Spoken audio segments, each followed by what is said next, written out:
Araw pong ng Biyernes, alamin po natin ang presyohan ng mga paninda sa ilang palengke sa Metro Manila. Si Denise Osorio sa Detalye Live. Denise.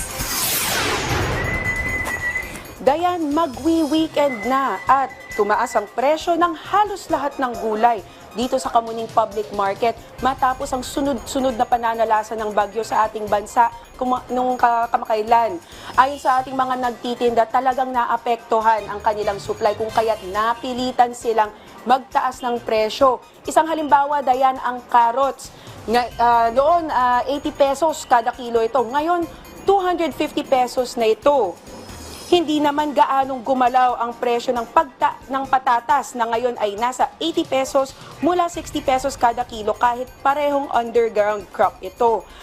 Paliwanag ni Edna Rosacay, isang may-ari ng vegetable stall, mas madaling masira kasi ang carrots kumpara sa patatas, kaya't mas mataas ang presyo nito.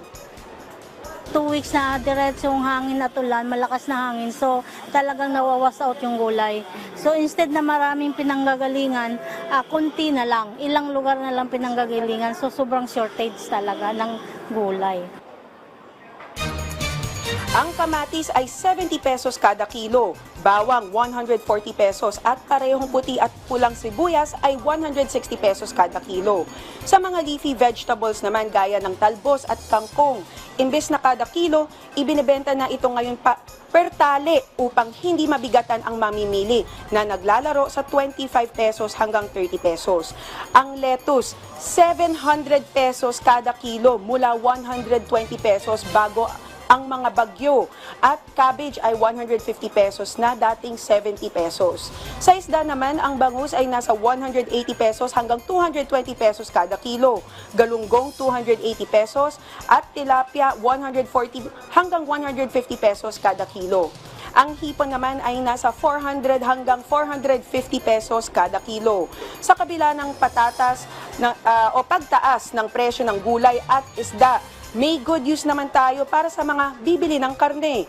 Bumaba ang presyo ng karneng baboy at manok. Ang kasim at pige ay nasa 370 pesos kada kilo mula 400 pesos at ang liempo 470 pesos mula 490 pesos.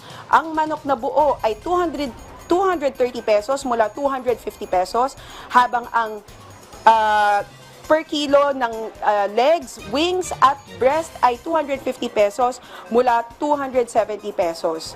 Maging ang ilang parte ng baka ay bahagyang bumaba rin, gaya ng ribs na 380 pesos mula 360 pesos at laman at steak na 480 pesos mula 460 pesos.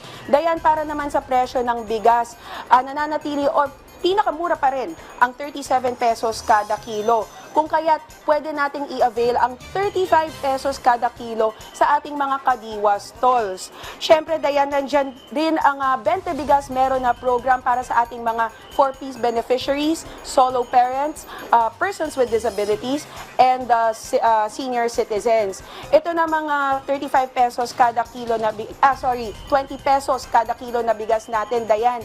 I-expand na ito ng DA simula August 13 sa ating mga farmers. Yan ang pinakahuling balita mula rito sa Kamuning Public Market. Balik sa'yo, Dayan. Maraming salamat, Denise Osorio.